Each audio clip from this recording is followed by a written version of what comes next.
Yeah, well, I don't think he does it so much anymore. But there was a point in time where I'd take my dog for walks, and he would like react differently to dark people as opposed to light people. Like people of color, I should say. My God. Because I think in his mind, it's not an analog thing. It's not like you're either white or you're black. It's like he just sees all these different shades. He's just like it's like a shadow walk, like an actual shadow. What is that? I don't even think he's racist on purpose. I think it's the fact that it's dark. He doesn't normally see dark humans. He's not around a whole bunch of black people. Oh, that's funny. Good boy. This is kind of funny. And he's seen black people later in his life, but I think when he was a puppy, he was surrounded by whites. That's my theory. Makes sense. Yeah, and that got me thinking too. Like, okay, so if a dog's racist, is that like the dog's fault? Probably not. You can't teach a dog racism.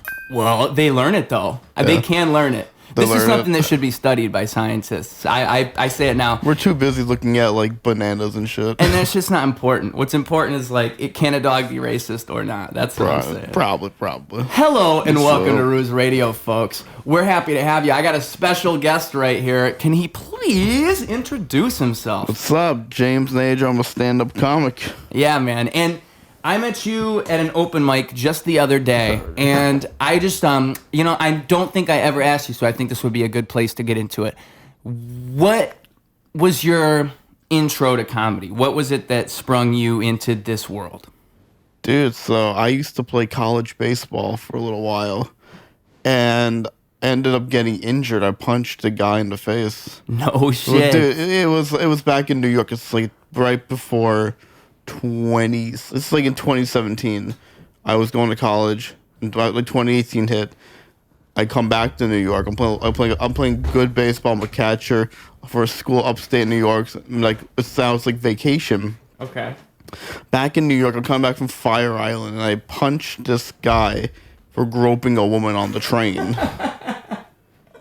Very fair reason, good reason. And I got arrested. Why? So.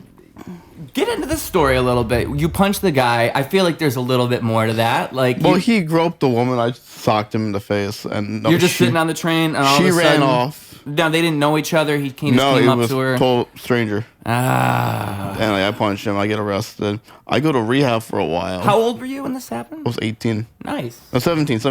Oh, I feel like that's even cooler. Dude, I punched an adult.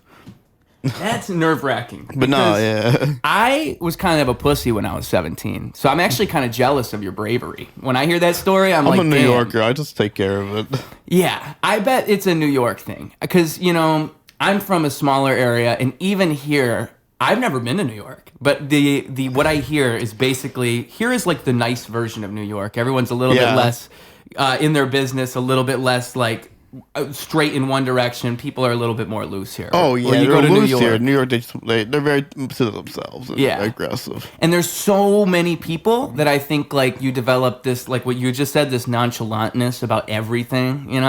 Anything could happen anywhere. Like, I live in New York. What's the fucking? We're just honest and upfront people. Yeah. And so you punch people on the train.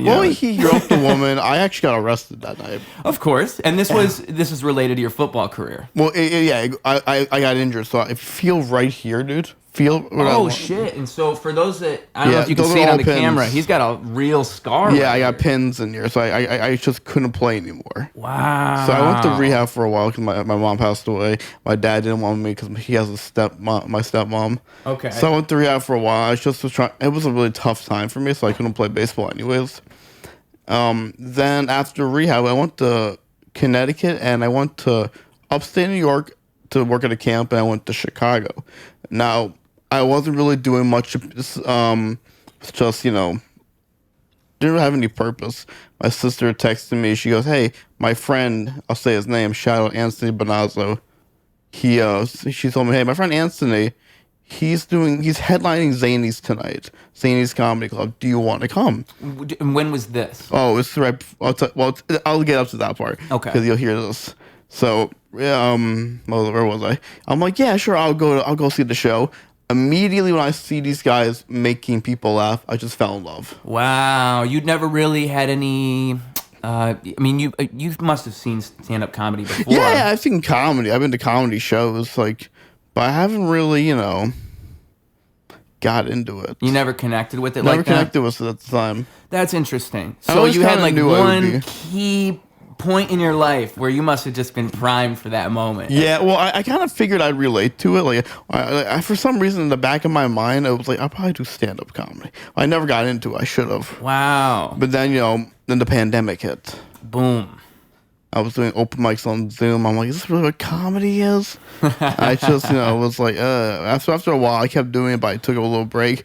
Eventually, my friend, shout out again, John Moskowitz, who went to high school together, he took me to an open mic, and I just did jokes in New York.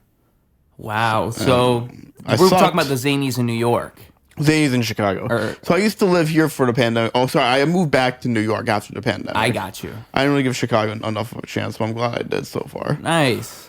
And so that you really started in New York post-pandemic. Well, actually, you started in Chicago. You went to New York, and then you came back here. Well, I took a little break. I got into content. Yes. Built up a following. I was going to say, because when I met you, I was just thinking, like, it's funny, because the first impression you really gave me was, hey, after I perform on stage, I do my performance, whatever. I'm walking off stage, and he's the host. And this is at an open mic. And he's like, hey, stick around. I want you for a skit. I'm like, all right, I'm down. Yeah. And I liked the confidence of that. I was like, okay, he sees something in me. I'll hang out. Yeah, you're fucking amazing at rapping. Thank you, dude. And it Can we curse on this rap? Can we curse on this? Oh yeah. Making sure. Yeah, I know I might seem a little Christian, but yes, You're say Christian? whatever the fuck you want. No, but I come off that way. I feel like I seem like a little sweetheart sometimes. You are a sweetheart. So, anyway, you say that to me, and I'm thinking, okay, whatever. People are people. I filmed a skit with you, and it's a good skit. You can check it out on our Instagram, our TikTok, and that was the thing too. You had a whole direction. I didn't really know what you were gonna do with it or what it was. I was assuming this is a guy with like no following. He just wants to film a video, LOL. And then you tagged me in it. That night, I'm looking. I'm like, million followers on TikTok. I have to repost it. I have to repost it. Yeah, well, that's the fun Is it part good about on? Maybe we could redo it. Well, yeah. What I told you that night was too.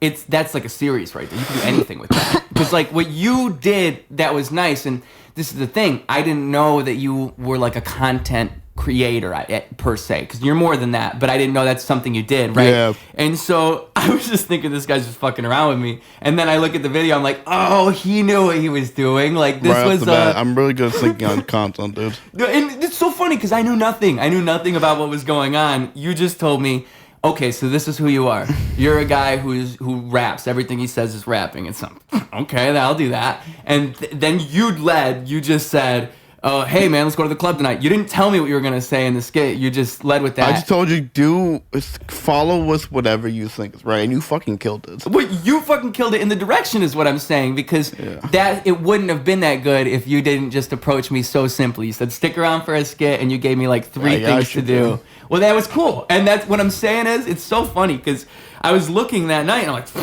I thought we were just filming a stupid video. Then I realized, oh, this guy does this. This is something he thinks about. And like you just said when I was saying this, you just come up with that stuff. I just made a new video. It did like 200 likes, not like a whole lot, but it was funny. I'll show you after this. Actually, fuck it, I'll show you right now. You know what's funny about it to me is a lot of those videos are so simple. It's such a simple idea. That's what's funny about it. This is like my favorite. Oh, no Wi-Fi? Shit. Oh god! Like this video is so relatable. People actually like. It's like they feel the same shit. It's like haha, I got your negative thoughts. Let me see what they say. 1 second. Damn it! Fuck. Caught your negative. Caught your negative thoughts. Let me see what they say.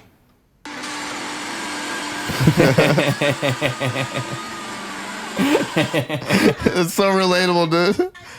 It's so relatable. So with those, are you just like scrolling on TikTok? You just see. I'm something? like I can relate. Like I know where to go with that. Yeah.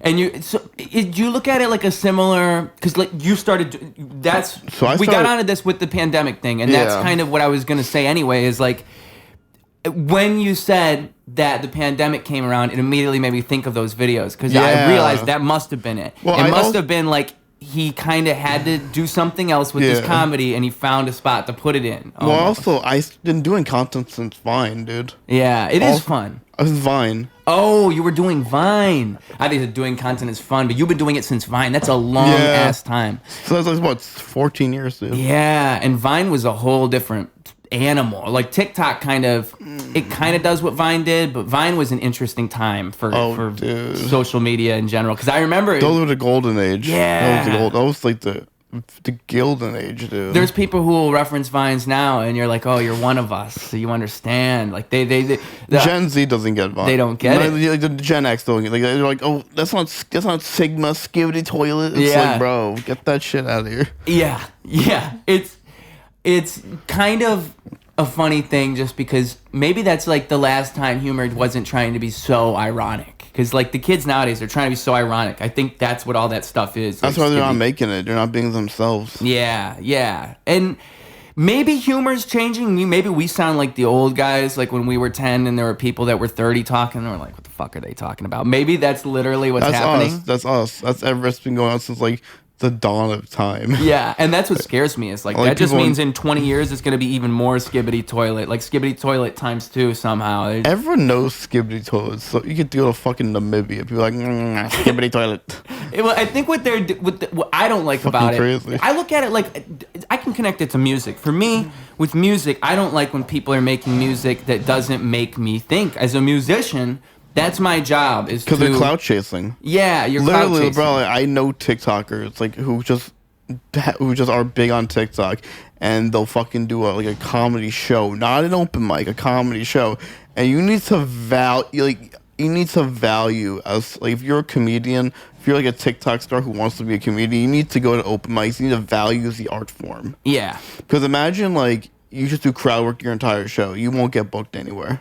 Well, I don't know. Ask Matt Rife. Matt Rife sells his shows out at theaters. He can rent it out. Yeah. But if you're like not Matt Rife. I say it as a joke just because it's because Matt Rife managed to do it in a way where it works, but I think he's kind of like the prime example of why it takes away in a little bit, because now people look at him and they see him as like the guy who does that type of comedy. And like I just said, he's such an easy person to go to when it comes to crowd work, because he had white bitches coming to his show just so he would do crowd work on them. Yeah. Like, you don't want that. Because then he had this whole... you could observe it in what happened to him. It was kind of like a boomerang effect, because he'd have these white bitches come out, then he would do his normal stand-up and they'd get offended because they didn't realize he was like that. And then it just became probably over time. Well, he's trying to lean towards a male audience. Yeah, and maybe he leaned into that just because he knew what was going on. He didn't really want. He's not good at it.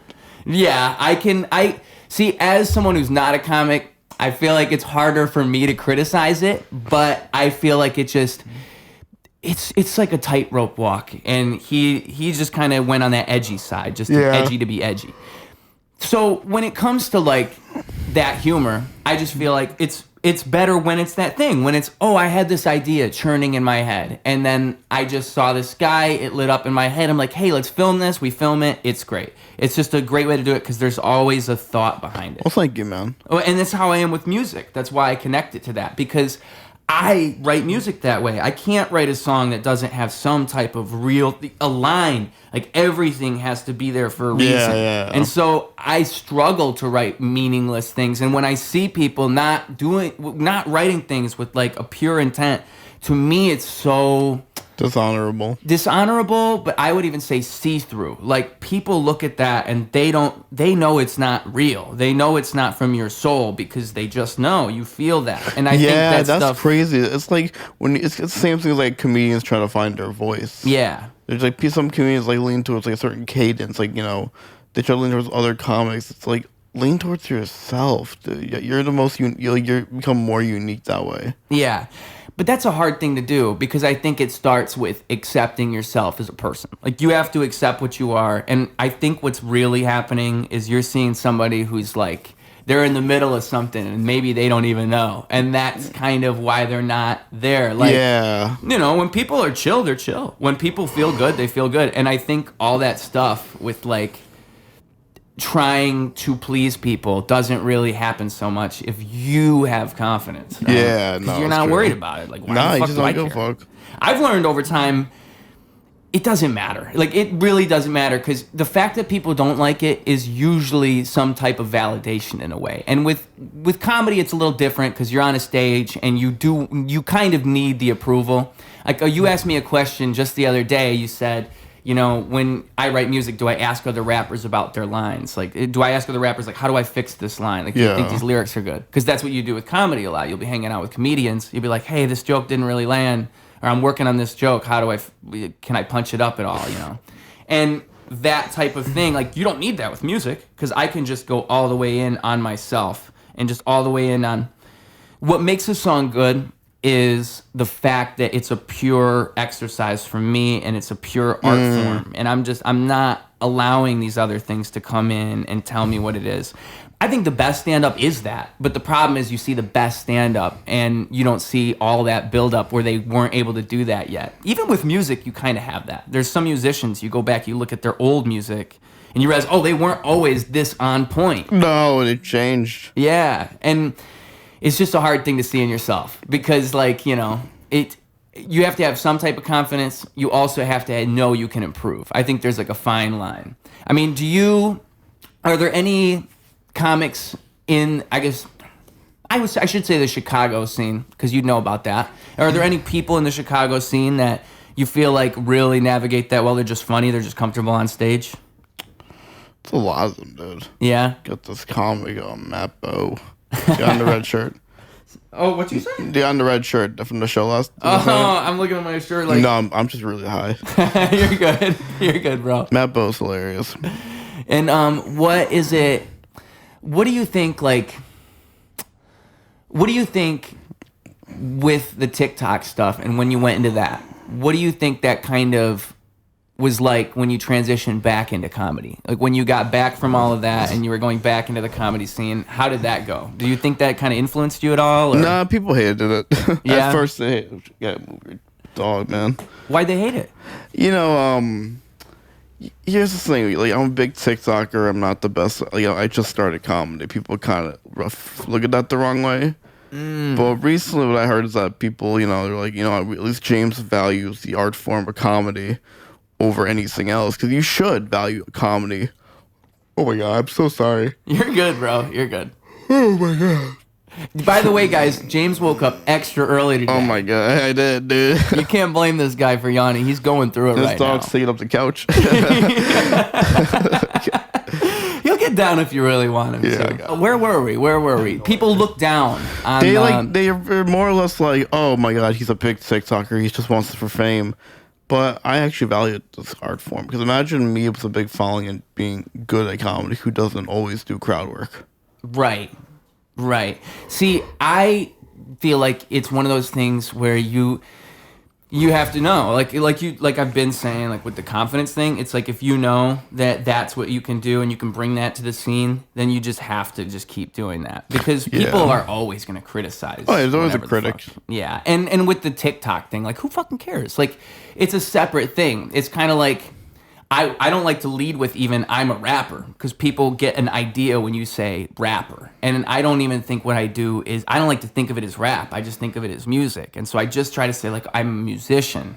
And then, you know, because rappers a whole, people, when they think rapper, they think that whatever they think a rapper is. And like with comedy, or with comedy, comedian, that's one thing. But when you say, I make TikTok videos, I'm a TikToker, what the fuck do they think of? They are a content creator. Like, they make no reaction videos, or like eating like mukbang videos. Yeah. No they just think of all the reaction. worst things that they've seen on the internet. Or like, you know, just trolling. And it's like, whatever. You can't control that, because if what you're doing is good enough, who the fuck cares? I actually think that it's kind of, like I said, it's kind of liberating. You kind of want people to criticize what you're doing, because when they do that, they're validating it in this strange way. They're proving that what it's doing is working. Yeah. If what you're doing really isn't making people, half of these people say, and half these people like it, it likely is not groundbreaking enough. Not at all. And that applies to music and comedy and all art forms. Yeah. Like, people have to not like it. There's something about that. There's something about when you show up and it's kind of controversial. It's a really validating thing. It's why I look at figures like that in like pop culture, like Kanye, and I go like, oh, he gets it. He knows exactly what he's supposed to be doing because it's always the thing he's not supposed to be doing. He's crazy, Kanye. But he's like a magical genius in the way that he always does the like you're always thinking Kanye can't do it again. He can't just go out there and like make me think like I like Kanye. Like, you know what? I'm gonna put all that behind. That's fair. You like Kanye? No, but what I'm saying is you're thinking this. You're thinking I love Kanye. You know, I like Kanye's music. I love Kanye West. I know all that stuff he said in the past, but I'm gonna put it past him. And then you look on your phone 2 days later, motherfuckers. What? Like he hates the Jews and he loves Hitler? What? And it's like, what? And I'm wondering how he's going to top it again now in 2 years because you already know Kanye's going to have another album. I like his roll music. out. He's just a bit of a nut job. I look at it all like let's ignore what the person is and let's just look at the way people react. And like that is the interesting part. Oh, yeah. Because what they do is they highlight that. And like there's a few people that come around throughout life and they're controversial. They just somehow are. They just exist to be that. And to me, that's like, I just look at those people and I go, wow, you know, no matter what you feel about them, they must be doing something right. Yeah. They must be. Because they're way more successful than me. So I try to look at it like that with art. I try to think like, if people are reacting in this way, or like when you pulled up that video, and there's all these people wanting to hate it, you said in the comments. That's a good thing. Like when I rap and I post a rap and it's just me rapping and they expect it to suck. And even in the comments, as they compliment it, they're kind of hating on it. That means that they don't know how to feel. And that is something like, that's achieving something. Because they don't even know if they like it or they don't like it. They're just like, this is different. They just know it's different. They also don't say, it's not that bad, dude. It's not bad. Like, Yeah. he's actually putting effort. I think comedy, a lot of like controversial comedy can achieve that. Where like you go out and you say something that is in regular conversation, you know, people would perceive it to be controversial, but it's the way that you say it that makes them go, they actually like it, but they don't know how to feel. That's how I feel about my Hitler joke. I do a joke like, if Jews don't, I do this joke where I'm like, if Jews don't believe in hell, where do they think Hitler went? Yeah. And it's just a great question. I look at, you know, good comedy too, I think, comes from a genuine place. Like, not a place where it's like, what's funny, but it's just something that's in your brain. I bet you were just wondering one day. Yeah. You know, you've told me before that you think you're a dumb guy. I think I'm a dumb guy. I'm not dumb. I'm just like, I'm slow-brained. But I think I am. But That's fair. I think that actually applies to my art form. Yeah. Yeah. And, you know, like, do you ever, because I bet that almost makes you thankful that you're the way you are. Well, you know? Norm Macdonald, you know Norm Macdonald, right? I love Norm. He's probably my favorite comedian of all time. He always says, don't be smarter than the audience. Play the dumb guy. And he did it better than anyone. Oh, yeah. That's what's so crazy is, like, that advice is good, but you watch him do it, and it's fucking incredible. Because he'll say things sometimes that are so poignant and so, like, spiritually correct. Like, he's a very wise person. Yeah. But it's just crazy because he's always playing the idiot. Every single time, and that's what makes him funny. He's so fucking smart. Yeah, he's like, this guy's like retarded or like, and he literally he went on The View and just again like he just said things to piss them off. Like but he did it in a way that is so just funny. Like, he went on The View. Yo, you never saw Norm Macdonald on The View? It's so good because he just kept saying things just wrong enough to make them go like, Norm, you know, because he's playing the idiot. He's playing the guy like, oh, look at me. I gotta see that video. It's so good. And like, there was another video, you might have seen it, where he hosted the YouTube Choice Awards with Sarah Silverman and I think somebody else. It might not have been Sarah Silverman. The YouTube Choice Awards? Yeah, and what was so funny about it is you can tell Norm Macdonald doesn't give a fuck about this. He thinks this is so stupid, YouTube Choice Awards.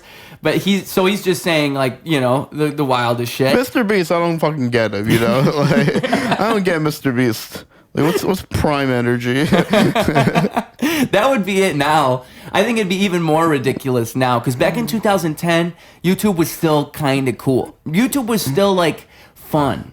I was a person who grew up on YouTube. Who was your favorite? You remember Make Me Bad 35? That sounds so fucking familiar. Damien. What did he make for Wooden videos? Alligator videos? Mr. Wooden Alligator?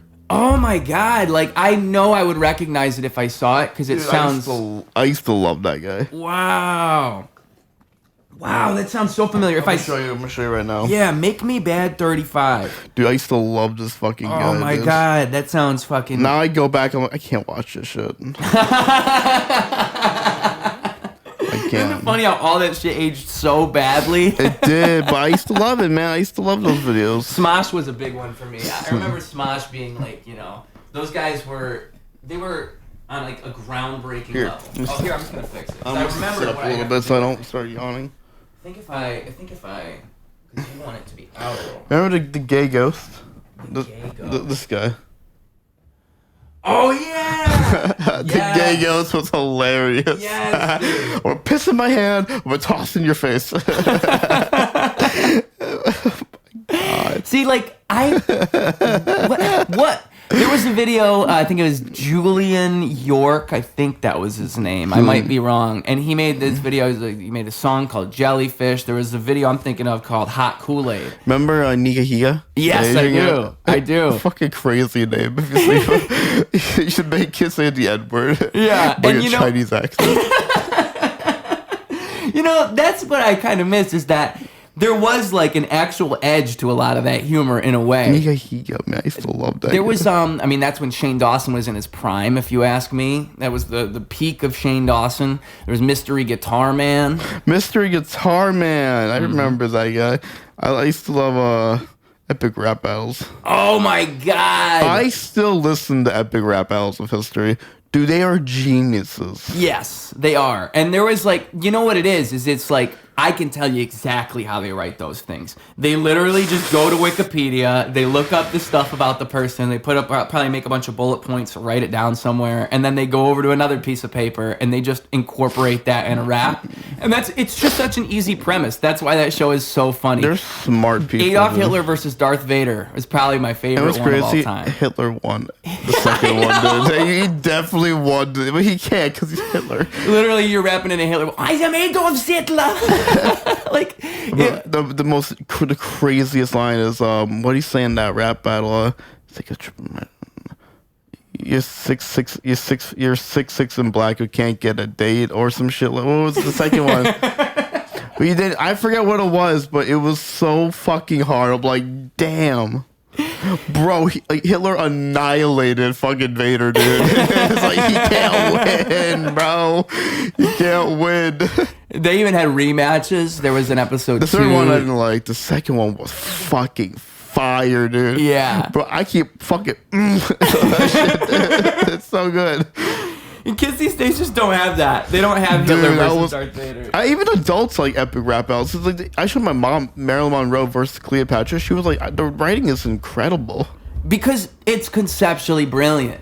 Like, that is just such a great idea. It's like a great video, like a great TikTok when you just had a great idea and you just film it. Except they're able to make a whole thing out of it. Like, What's your favorite epic rap battle? oh man, I think that was it. I think Adolf Hitler versus Darth Vader. That one was just so. That one was just so hilarious on its face. Just the idea of it. Bro, Thomas Jefferson. They did one with Thomas Jefferson versus Frederick Douglass. Yeah. Dude, and at the end, Frederick Douglass, he was rapping. He's like, listen, you did some good things. I ain't denying your fame. I'm just saying they need to put an asterisk next to your name. Dude, that is fucking... Because he owned like so many slaves, Thomas Jefferson. Yeah. But he also didn't kind of help, if you think about it. That dude was the fucking craziest psychopath. It's hilarious that you could probably write one right now with anybody. Like, if you wanted to diss somebody, you could probably dig up some dirt. We have roast battles in Chicago. Roast battles. And I was just about to say, I've always been a big fan of diss rap. I think when it becomes big in culture, it's always a good time. Like, recently we just had Drake versus Kendrick Lamar, and everybody talks about it because it puts eyes on rap. And I think that, like, roast battles are interesting because it's Or mean. it achieves what a lot of diss rap is trying to do, but in a way people can understand a little bit better. Because what I think diss rap is supposed to do, it's supposed to be in good spirit. Like it's kind of like rap as a sport. And what we're doing is we're bringing eyes to the game. We're dissing each other in good faith. I mean, sometimes it's a little serious, but like... Well, Kendrick versus Drake was serious. Exactly. Sometimes it gets a little serious. Pusha T and Drake was crazy. Pusha T reveals he has a fucking child he's hiding from people. What? So Drake had to reveal his child to the world. That's Keep a your fun dick one. in your pants. It's so fucking easy. Yeah, it is. It is. But anyway, you got situations like that where I think it's just a fun time. It's a fun time for everyone involved. And so... with the roast battles, how do you... because you know these people personally. So, like, is it just kind of an unspoken agreement, like, hey, I'm going to say some things that... We don't tell each other to roast, but it's more or less like, hey, I have something I like when people talk about, so don't say it, and we just don't do it. But, when I was roasting Harold Patrick, the host of the show, at my apartment... I had a few good ones on him. I was just thinking, like, what does he look like? What type of guy does he remind me of? And one of the things I thought about was, Harold, if you're here... You remember Harold, right? Yeah. I'm like, Harold, if you're here, who's calling black people the N-word on Xbox Live? Yeah, I think I saw that clip on your Instagram. And that's a good one. That's a good one. Harold, you have the face of a gay woman and the haircut of an even gayer woman. Just so simple shit, you know? But you're never worried about, like, 'cause as long as they give you what's off limits, that's all good. It's all I have fair nothing game. off limits, but he doesn't either. So people are like that. Like, I'm like, you know, I don't have any limits. You know, you talk about my dead mom, I really don't care. I feel like that's the way to do it. That's the way to do it. It's the proper way to do it. Yes. I mean, if you have things you don't talk about, that's fair. If it's like my friend, one of my common friends, she has a thing I'm not gonna say, but she's the one that talk about if we ever roast each other. I'm like, fair. That's fair. But everything else is on the table. See, I just think comedy is best without guardrails and without... Well, some things are very triggering to people. I say like you can have one or two things you don't want people to talk about. That's very fair. Like Right. Comedians, we understand that. But if it's like you can't talk about this, I'm like, I'm not roasting you. Did you see how Tony Hinchcliffe with the recent... who was it that was on the Comedy Central roast? It was a famous... Todd Brady. Tom Brady, yeah. Tom Brady. And so Tony Hinchcliffe, I think he had made a joke that was supposedly against the rule. Like, you couldn't joke about... I think it was his wife. I think it was Tom Brady's ex-wife. So, but that's what I'm saying is, who do you think's right in that situation? Because... Tony. But you just said... who cares if somebody's got a couple rules, you know, let's... Well, he doesn't know Tom Brady. Right. I know my friend. I see. I don't want to lose that connection, that friendship. So, okay, that makes sense. And Tom Brady, yeah, you're right. That's a whole different level. And Tony Hinchcliffe is like on a different level than I am. He's kind of a professional roaster in his own right. He's he a kind very of good turned roaster. it into a whole thing because Kill Tony kind of... It kind of all comes out of his ability to just be... Mean. mean, yeah. For lack of a better word, Yeah, mean. he's mean. I wouldn't do. Like, I don't hate his success. I just don't. I would never. That actually yeah. pull this down a little Well, bit. it's not, yeah. I just wouldn't want. I wouldn't be on Kill Tony. I like Kill Tony. I like the show. I don't think it's a good format for comedy. I No. think what it is it's kind of like... It's kind of like a play show version of comedy. And I say that with all due respect because the comedians who come on there, really it's not even about your set. Really it's about who you are and how you respond to everything they say and in that interview portion and what you can deliver to the show. It's not really about how good your set goes because that's always great if you have a good set, but is it even possible to have a solid minute? Is that even real? Yeah. You think so? Because I feel like a solid 5 minutes, maybe, a solid 4 minutes, maybe, but 1 minute, if you're trying to do like a big setup, you're trying to do a big joke, you can't really do that in the course of 1 minute. Yeah, you can't. Then don't do it. So you just, but that's what I mean, is it doesn't apply to all comedy. It's kind of like, you're kind of setting up a lot of people to fail. That's how I feel about it. Like, it's kind of hard to be funny in that format for a lot of... Maybe some comics can do it, but it's actually a niche version of comedy. Oh, yeah. And that's what's it's very not set real up, about punchline, it. set up, punchline, set up, punchline. Yeah, and you'll see people rifle through like 6 jokes in the minute because they want to put in as much as they can in 1 minute. Rarely do you see somebody go on Kill Tony and do like a full punchline setup throughout the whole 60 seconds. It's never a long-form joke. There's a lot of misdirects. And that's fine. But that's kind of... I think that's what gets people like... what the fuck's his name? Casey... Rocket? Yeah. That's when you get that kind of comedy. It kind of reminds me of TikTok random for random sake comedy. Yeah. And that's... It bugs me because I want to like him. Who, Tony? Casey. But I don't get his tone. It's kind of what I was saying before about like I look at music that way. If I don't feel like you had a real thought, like a real idea, if you're just like, it's like when people yell and they think loud things are funny and they're just yelling. Sam Kinison, well, he was funny at that. Some people can do it. Sam Kinnison's hilarious. Some people can do it somehow in a way that actually works, but. Sam Kinison is one of those people, but I think even at the same time, there's an idea behind his yelling. Yeah. He doesn't just yell. He just has good setup. He has setup punchline yell. Shit exactly, like that. And it's just a shame because Kill Tony's really a roast battle. That's really why I got into it. Because what Kill Tony really is roast battle. And I guess David Lucas, you could argue, he kind of figured that out, and he just turns it always into like roasting everybody on the panel. But in that, he made it kind of a gimmick, and now he's just the guy who comes out there and roasts everybody on the panel.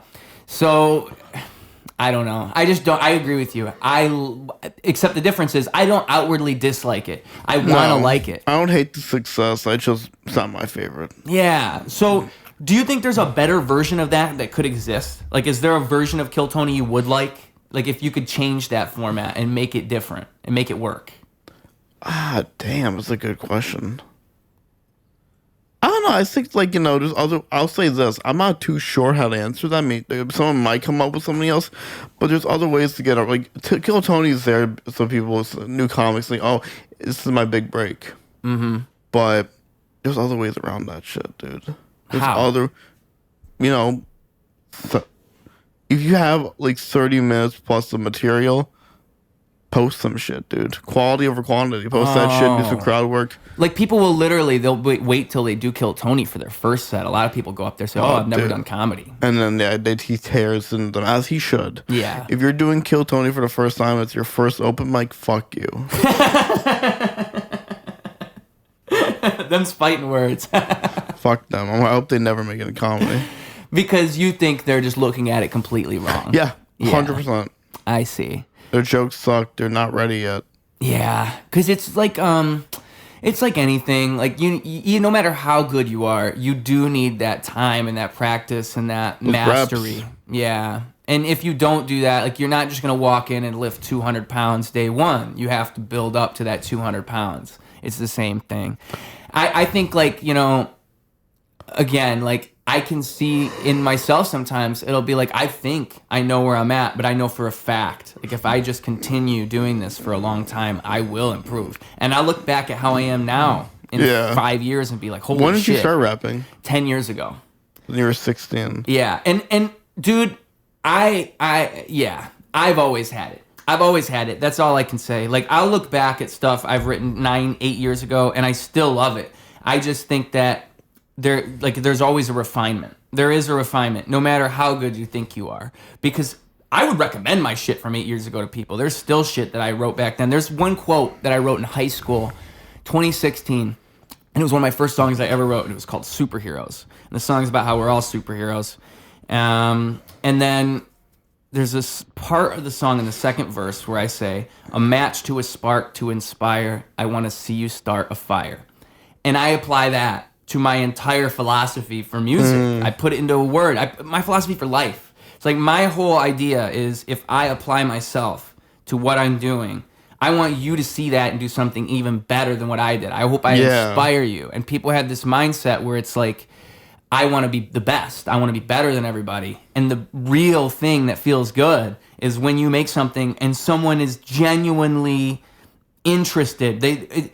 when you say a joke and somebody like it really wants to talk to you about it, or they say, oh, you know, like I really liked your set tonight, and you can tell it had an effect on them. To me, that's the real part of all of it. It's not about like The fame. Yeah, that shit's. I mean, the only reason you want fame is so that you can affect more people. Yeah. So you have more net. You know, I you just have more want reach. to make people see that. My reason for comedy is not just to make people laugh, but I want people to know like it's okay to feel like what you're feeling Exactly. and laugh through it. Yes. I want people to relate to what I'm going through, type shit. Yeah. Yes. And you know, that's what's nice about comedy and music, and I think they're very similar in a lot of ways. And one real thing about that is the fact that you can do that in a way that people might not even know it's happening.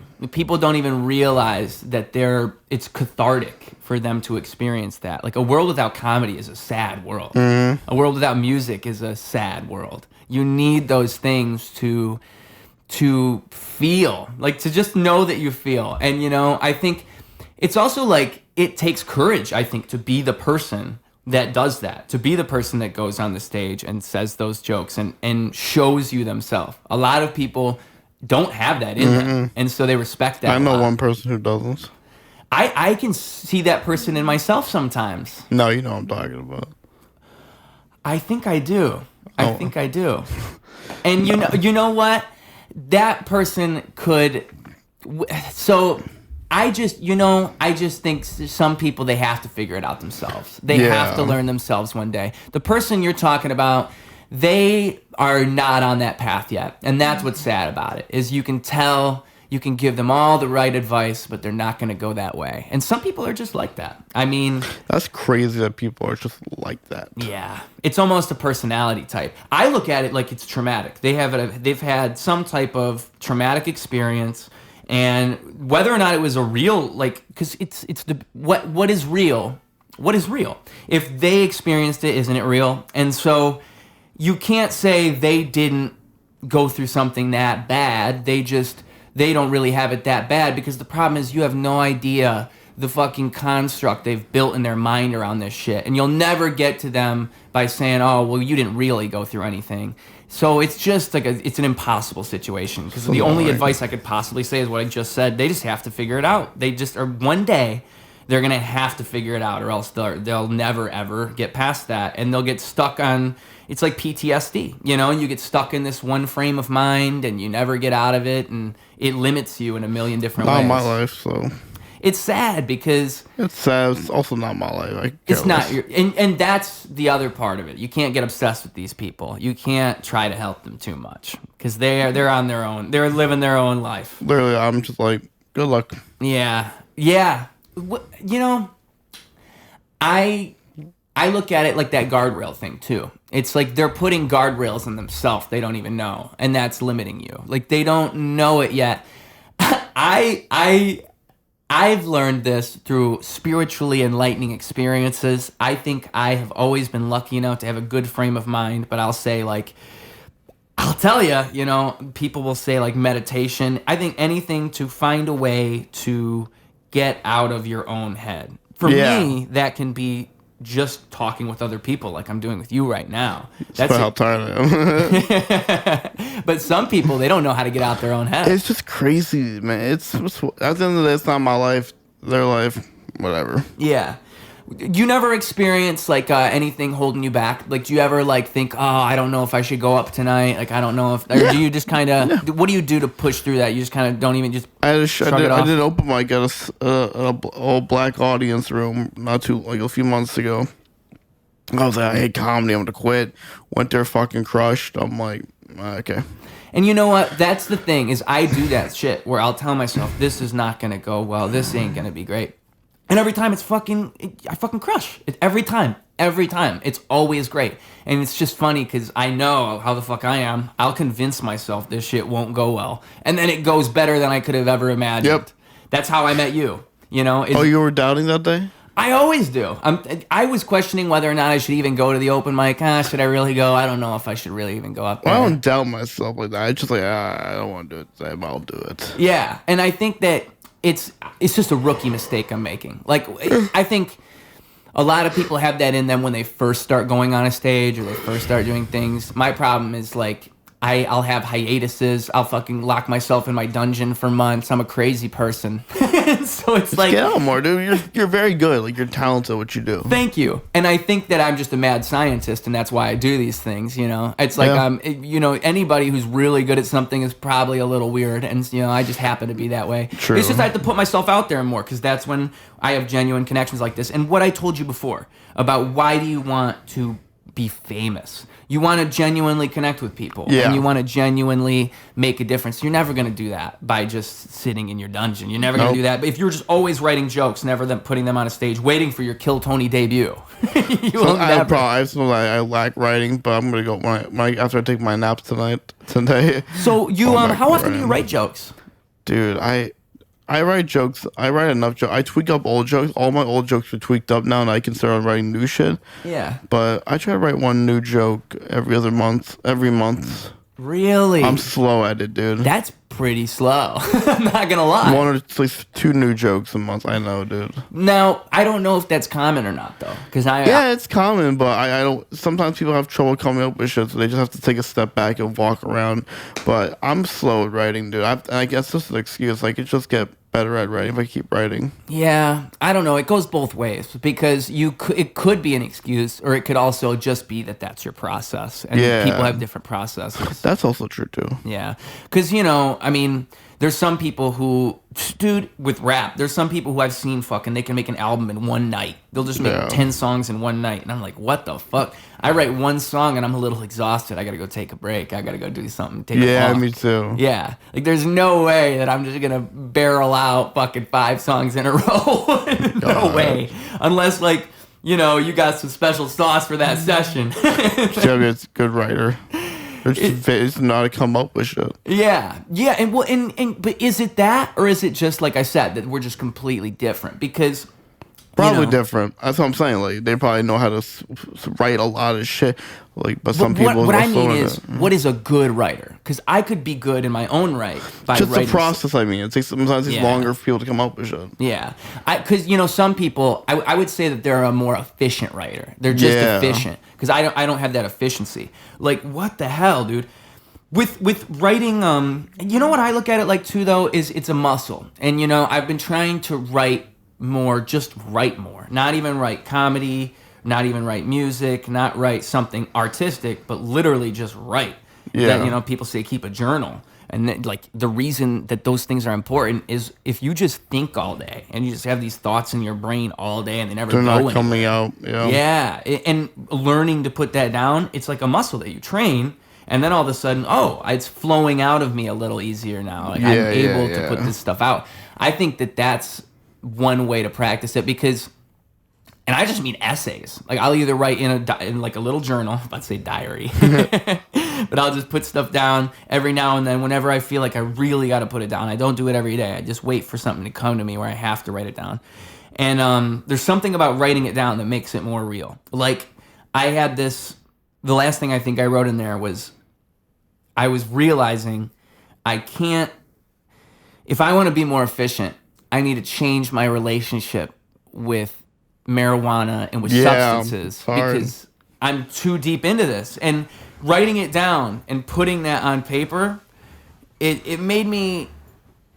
I can go back and look at it and see exactly where I was in that moment, and I know I was right. And I know I was right. And it's hard, though. Yeah, it's very hard. We'll figure it out. We're smart enough. I think that it's just important. For me, I'm one of those people where I'll be almost like I'm on a bender and I don't even realize it. Like I've been smoking every day for the last month and that's slowly pushing me down. And if I just gave my body like 5 days, just 5 days, I would be way better. I write better high, I'm not going to lie. That's the problem, dude, is I write good shit when I'm high.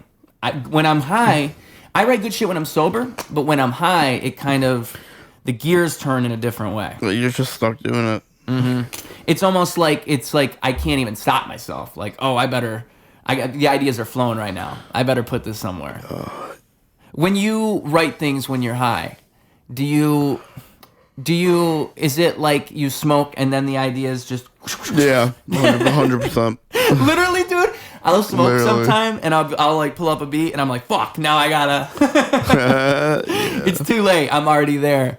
It's almost like I'll be guilty if I didn't right now. You look real tired. I am. Do you want to? Because, dude, we've done it good. How long do we have? How long have we been talking? Probably, I can't even, let me check. Let me look. I feel so bad, dude. Oh, no, we've done about an hour. I am. Yeah, because, I mean, like, the thing is, we can always do this any other time. No, Maybe I would love to do it again. next time, we'll plan for a couple hours Oh, later yeah, in the day. I'll bring Matt Bow on.